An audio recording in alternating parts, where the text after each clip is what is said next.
یا حسین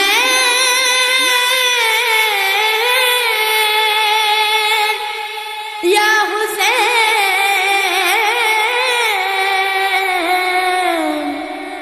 یا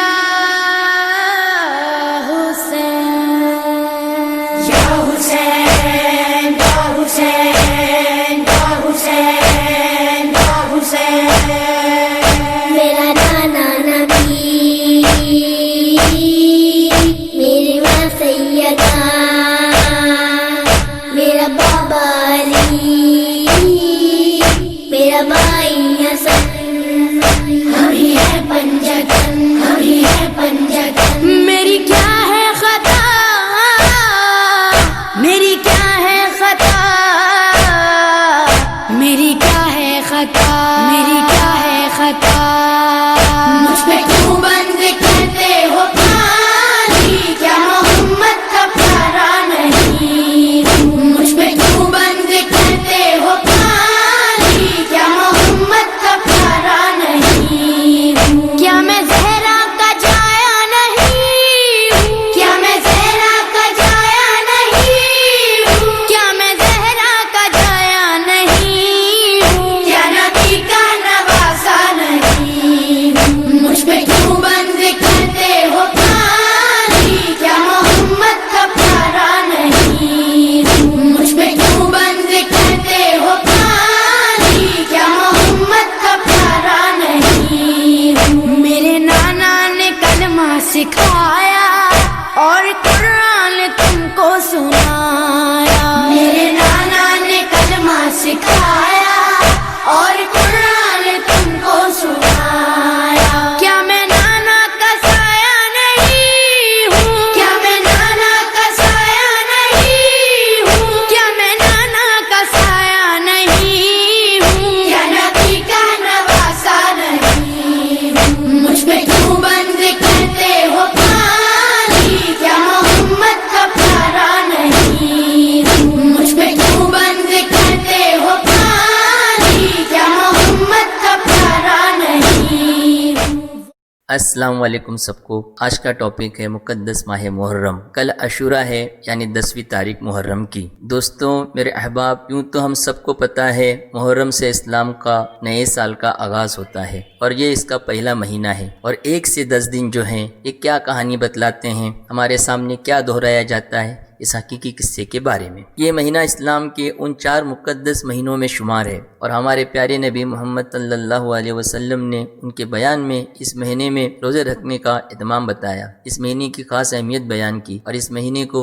رب العزت کا مہینہ یعنی کہ اللہ کا مہینہ بتایا، اور اس سے بڑا مقدس بھی بتایا۔ اسے جن 4 مہینوں میں رکھا گیا ہے وہ 2 مہینے یعنی ذوالقعدہ اور ذوالحج اس سے پہلے آتے ہیں۔ نبی نے بتایا رمضان کے علاوہ جو سب سے بہتر روزے رکھے جاتے ہیں وہ اللہ کے مہینے میں رکھے جاتے ہیں یعنی محرم میں۔ یہ اسلام ہجری کا پہلا مہینہ ہے، اور دیکھا گیا ہے کہ یہ لوگوں سے اوجھل ہے۔ اس مہینے میں عبادت کثرت سے کرنی چاہیے، اور ہمارے نبی نے روزے رکھ کر اس وقت کے لوگوں کو اس مہینے کی طرف متوجہ کیا، اور تاریخ میں ہے کہ محرم کی 9ویں تاریخ کی عبادتوں کا بھی بڑا ثواب ہے۔ چلیے تو کیا ہے عاشورہ، اور پھر تاریخ میں عاشورے کی کیا اہمیت ہے ہم اس کی طرف نظر ڈالیں گے۔ چھوٹا سا ذکر ہے کہ موسیٰ علیہ السلام کو اللہ تعالیٰ نے کس طرح پار لگایا، اس کا قرآن میں سورہ نمبر 14 آیت نمبر 5 میں ترجمہ ایسا ہے کہ یاد رکھو جب کہ ہم نے موسیٰ کو اپنی نشانیاں دے کر بھیجا تو اپنی قوم کو اندھیریوں سے روشنی میں نکال، اور انہیں اللہ کے احسانات یاد دلا، اس میں نشانیاں ہیں ہر ایک صبر و شکر کرنے والے کے لیے۔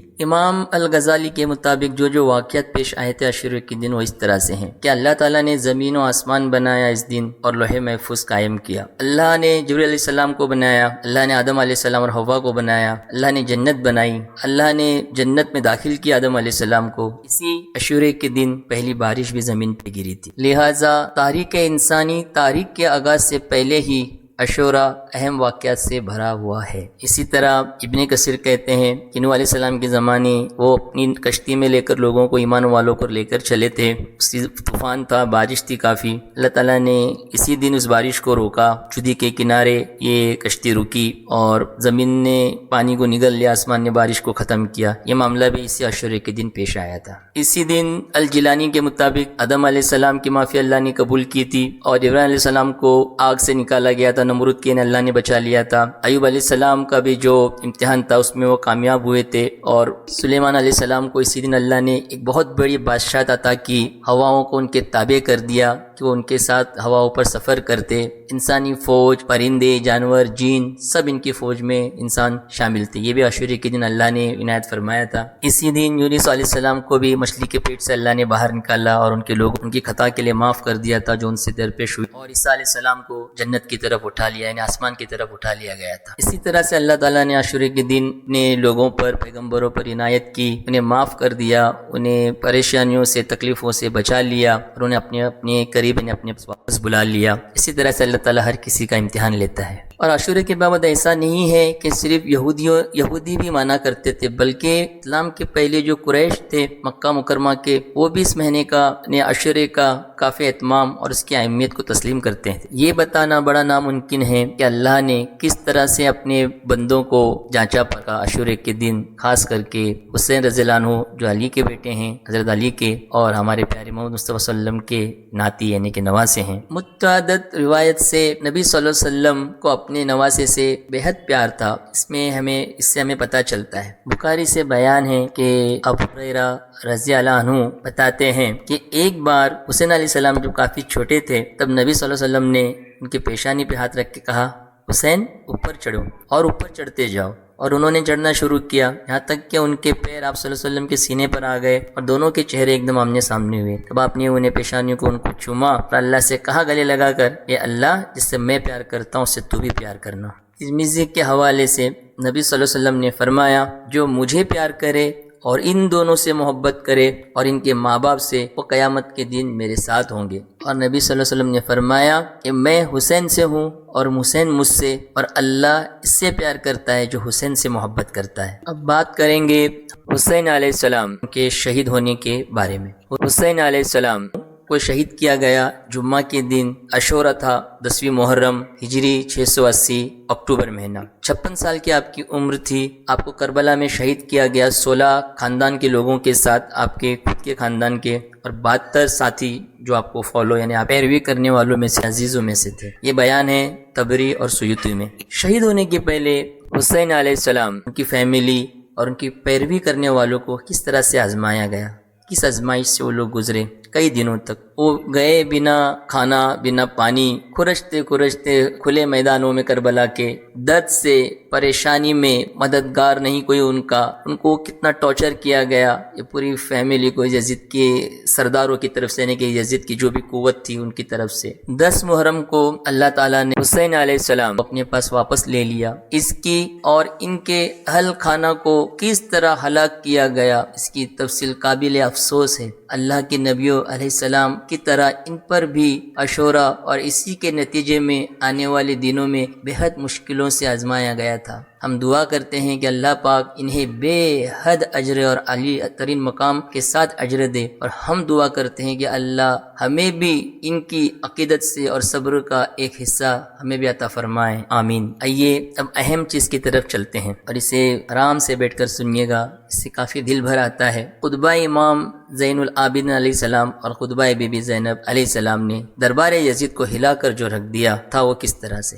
بالکل امید نہیں تھی کہ ایک خاتون اس قدر فصاحت و بلاغت سے کلام کر سکتی ہے. بی بی زینب علیہ السلام نے لہجہ علی علیہ السلام میں وہ تاریخی خطبہ دیا تھا کہ یزید اور تمام درباری خطبہ سن کے کانپنے لگے. یزید شراب پی کر نشے کی حالت میں تخت پر بیٹھا تھا اور اپنی فتح کا جشن منا رہا تھا. وہ شاید بھول گیا تھا کہ یہ آل محمد صلی اللہ علیہ وسلم ہیں جنہیں اس نے قید میں رکھا ہے، اور بی بی صاحب فساد و بلاغت علی علیہ السلام کی دختر ہے جن کی رگوں میں علی علیہ السلام کا مقدس خون دوڑ رہا ہے. جناب زینب علیہ السلام نے فرمایا، اے یزید تیری گنتی کے چند دن رہ گئے ہیں. پھر 3 سال کے بعد ہی یزید کی حکومت خاک میں مل گئی. یزید کے اپنے ہی بیٹے نے یزید کے تخت کو ٹوکر مار کے، جس تخت کے چوپے حسین علیہ السلام کے لہو میں ڈوبے ہوں میں اس تخت پہ حکومت نہیں کروں گا. اے فاطمہ زہرا تیری تقدیر بھلی ہے، بیٹے جو محمد ہے تو بیٹی بھی علی ہے. بی بی زینب علیہ السلام کا خطبہ سن کے دربار یزید کا منظر بدل گیا تھا. جو تماشا بادشاہ یہ سوچ کے آئے تھے کہ یہ باغی ہیں، وہ خطبہ سن کے رونے لگے،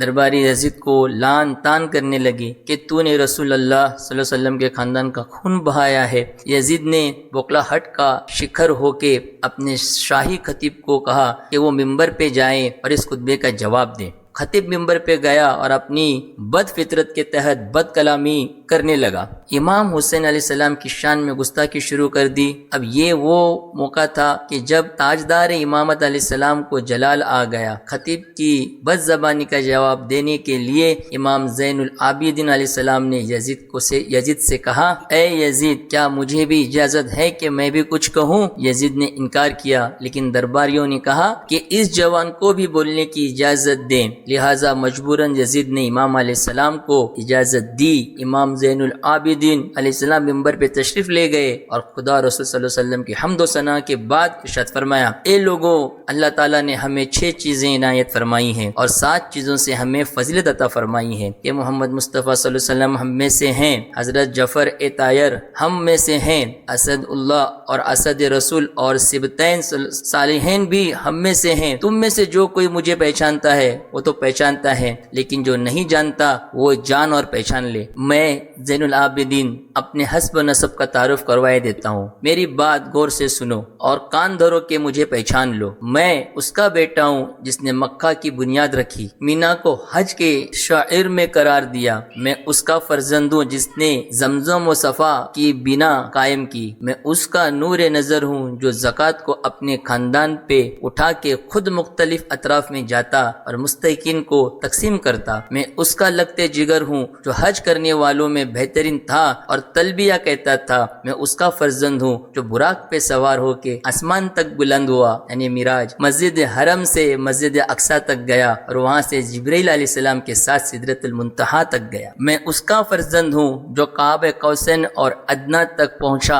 اور ملائکہ نے اس کے پیچھے نماز پڑھی۔ میں اس کا فرزند ہوں جس کے پاس جبرائیل علیہ السلام وحی لے کے آتے تھے۔ میں محمد مصطفیٰ صلی اللہ علیہ وسلم کا بیٹا ہوں۔ یہاں زبان لڑکھڑا جاتی ہے لیکن پڑھنا تو ہوگا، جب بات چل رہی ہے تو اسے روک نہیں سکتے۔ میں علی مرتضیٰ علیہ السلام کا فرزند ہوں۔ میں اس کا فرزند ہوں جس نے اتنی تلوار چلائی کہ مغرور گردنیں اور اکڑ کر چلنے والوں کی ناک خاک میں رگڑ دی، یہاں تک کہ کلمہ توحید پورے عرب میں پھیل گیا اور سب لا الہ الا اللہ پڑھنے لگے۔ میں اس کا فرزند ہوں جس نے پیغمبر اکرم کے ہمراہ 71 ذوالنورین لاری اور اسی کی کیفیت میں اپنے جسم پہ زخم کھائے، اسی حال اور کیفیت میں ہجرت کی اور بیعت کی، بدر و حنین کی غزوات میں جنگ کی اور فتح و ظفر کو پرچم ہمیشہ جن کے ہاتھ میں رہا اور کبھی ایک لمحے کے لیے بھی جس نے کفر نہ کیا۔ میں اس ہستی کا بیٹا ہوں جو اسلام کو تسلیم کرنے میں بہترین و صالح ترین شخصیت کا مالک ہے۔ وہ پیغمبر خدا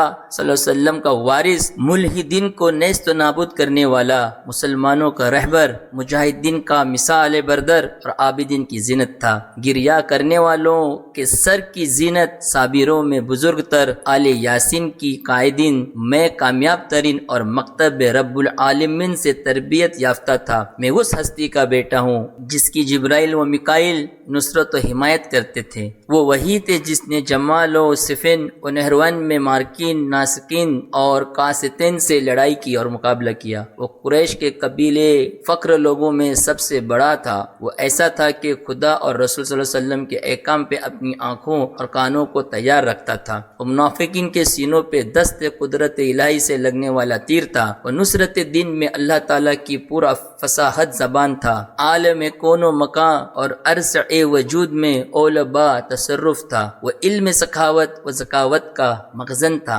ازائے احکام خداوندی کی دور کا محور تھا۔ دشمن اسلام کے اسلاب کو قطع کرنے والوں اور منافقین کے گروہوں کو منتشر کرنے والا تھا۔ ارادہ میں ثابت قدم، میدان جنگ میں شیر غضبناک، عراق و مکہ کے لوگوں میں ممتاز ترین، خفیف کا غازی، عقبی بدری، محد بیت شجرہ میں شامل اور مہاجر تھا۔ وہ پیشوائے بزرگ و مشہور، قربانیاں دینے والوں کا وارث اور سبتین یعنی حسین علیہ السلام اور حسین علیہ السلام کے والد کے بزرگوار تھے۔ اے لوگوں، یہ تھے میرے جد علی ابن ابی طالب علیہ السلام لوگوں نے رونا شروع کر دیا۔ امام علیہ السلام نے دوبارہ اپنا خطبہ شروع کیا۔ میں فاطمہ زہرا علیہ السلام کا بیٹا ہوں اور رسول اللہ کی بیٹی کا فرزند ہوں۔ میں زبان عالم میں بزرگ ترین خاتون کا فرزند ہوں۔ میں اس کا فرزند ہوں جسے امامت تو حکومت کے لیے بلایا گیا اور پانی کے 2 نہروں کے درمیان شہید کیا گیا۔ وہ لوگوں کو نصیحت کرتا تھا لیکن لوگ اس کی طرف توجہ نہ کرتے تھے اور جواب نہ دیتے تھے سوائے تلوار اور نیزے کے آنے کے۔ امام سجاد علیہ السلام جب یہاں تک پہنچے تو لوگ آپ علیہ السلام کی فصاحت اور بلاغت سے دنگ رہ گئے۔ دربار میں یزید کے خلاف شور برپا ہو گیا۔ یزید خوف زدہ ہو گیا کہ بغاوت ہو جائے گی۔ اس نے مؤذن کو حکم دیا کہ کھڑا ہو اور اذان کہے۔ مؤذن اٹھا اور کہا اشہد ان لا الہ الا اللہ۔ امام نے جواب میں فرمایا میرا گوشت پوشت اور میری ہڈیاں اللہ کی یکتائی اور خلقت کائنات کی گواہی دیتی ہے۔ مؤذن نے کہا اشہد ان محمد رسول اللہ۔ امام علیہ السلام نے محراب کی طرف رخ کیا اور جواب میں یزید سے مخاطب ہو کے فرمایا اے یزید، یہ محمد صلی اللہ علیہ وسلم جس کی رسالت کی تو گواہی دیتا ہے کیا تیرے جد تھے یا میرے؟ اگر تو نے یہ گمان کیا ہے کہ وہ تیرے جد تھے تو تو نے جھوٹ بولا اور تو کافر ہو گیا۔ اگر تو اعتراف کرے کہ وہ میرے جد امجد تھے تو نے کیوں پیغمبر اکرم صلی اللہ علیہ وسلم کی اولاد کو قتل کیا؟ دربار یزید میں شور مچ گیا۔ یزید اٹھا اور اپنے سر پہ چادر رکھی اور باہر نکل گیا۔ یزید بوکھلاہٹ کا شکار ہو گیا۔ اس کو جب اپنی شکست نظر آئی اور جب سارا دربار اس کے خلاف ہو گیا تو اس نے اپنے ایک سپاہی کو حکم دیا کہ حسین علیہ السلام کے بیٹے علی ابن الحسین علیہ السلام کا سر تن سے جدا کر دو۔ جب یزیدی امام کی طرف بڑھے تو ایک امام نے امامت کا دفاع کیا۔ امام محمد باقر علیہ السلام جو صرف 3 سال کے تھے، آپ علیہ السلام زنجیروں میں جکڑے دربار میں کھڑے تھے۔ آپ نے فرمایا اے یزید، جو معصوم علیہ السلام کا قتل کرے یا جو کسی معصوم کو قتل کروائے، جو نبی زادہ علیہ السلام کو قتل کرے یا کروائے، جو وارث قرآن کو قتل کرے یا کروائے، جو وقت کے امام علیہ السلام کو قتل کرے یا کروائے، وہ ولد الحرام ہوتا ہے۔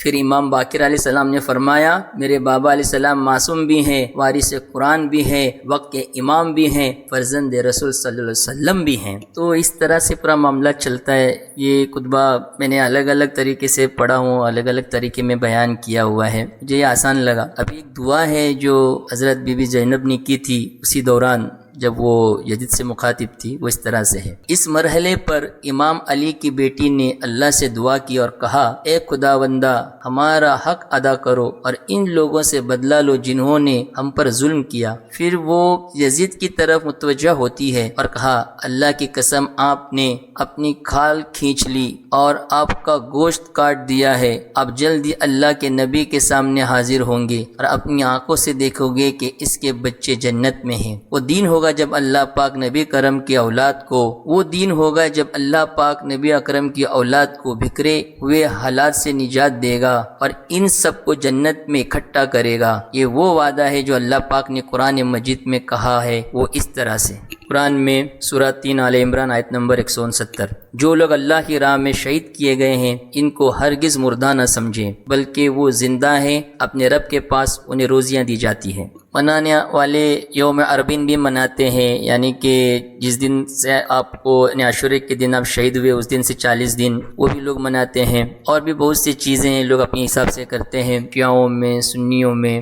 یوم عاشورہ کو پوری دنیا میں یا دنیا کے لوگ افراد سوگوار یاد کرتے ہیں، کیونکہ اس دن جب کربلا کی جنگ میں حسین علیہ السلام اور ان کے حامی مارے گئے تھے، آج دنیا بھر سے زائرین کربلا میں حسین بن علی کے مزار پر جاتے ہیں، جہاں ان کی تدفین کی گئی ہوئی ہے، تاکہ ان کے بہادر موقف کو خراج تحسین پیش کریں۔ یوم عاشورہ کے دن بہت سارے مسلمان بڑے پیمانے پر اجتماعات میں شریک ہوتے ہیں، جہاں حسین علیہ السلام اور ان کے قربانی کی یاد میں نظمیں سناتے ہیں، جبکہ ان کے غم کو ظاہر کرنے کے لیے ثقافتی روایت کے طور پر ان کے سینوں کو پیٹ دیتے ہیں۔ بہت سے لوگ یوم عاشورہ کو دین کے طور پر احسان اور خیراتی کاموں کے لیے استعمال کرتے ہیں، تاکہ وہ ان اصولوں اور اقدار کو زندہ رکھیں جو حسین علیہ السلام نے اپنی جان دے کر کیا۔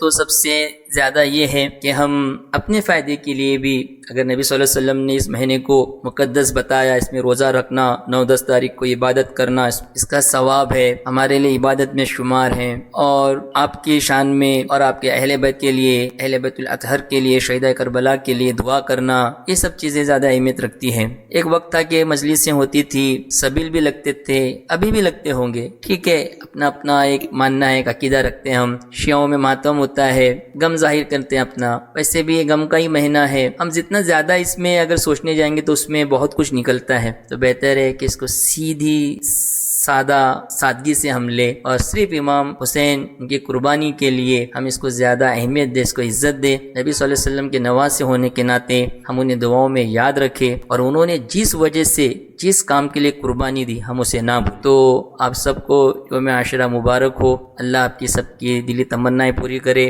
آپ کی پریشانیوں کو دور کرے، کورونا کی وجہ سے جو لوگ پھنسے ہیں، کام بگڑ گئے ہیں، پھر سے کام شروع کرے، سارے شغل واپس چالو ہو جائے، بس اللہ سے دعا ہے وہ ہمیں تمہیں ہم سب کو معاف کرے، اور آپ سب ایک دوسرے کو دعا میں یاد رکھے۔ اللہ حامی و ناصر ہے۔ اللہ حافظ۔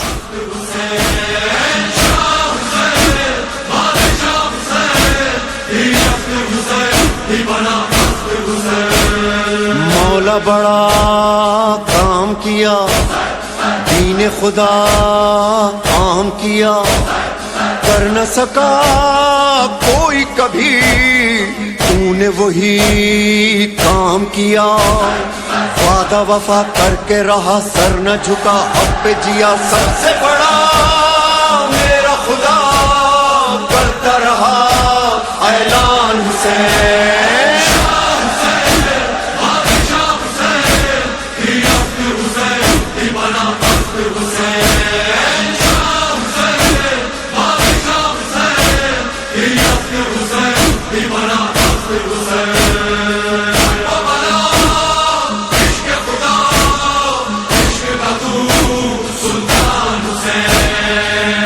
تیرا عشق خدا نو کے سنا تک جو گیا، عشق میں جو تو نے دیا کوئی بھی وہ دے نہ سکا، نور خدا دست خدا تیرے سوا کون ہوا، کہنا پڑا لکھنا پڑا، ہے یہ تیرا احسان حسین۔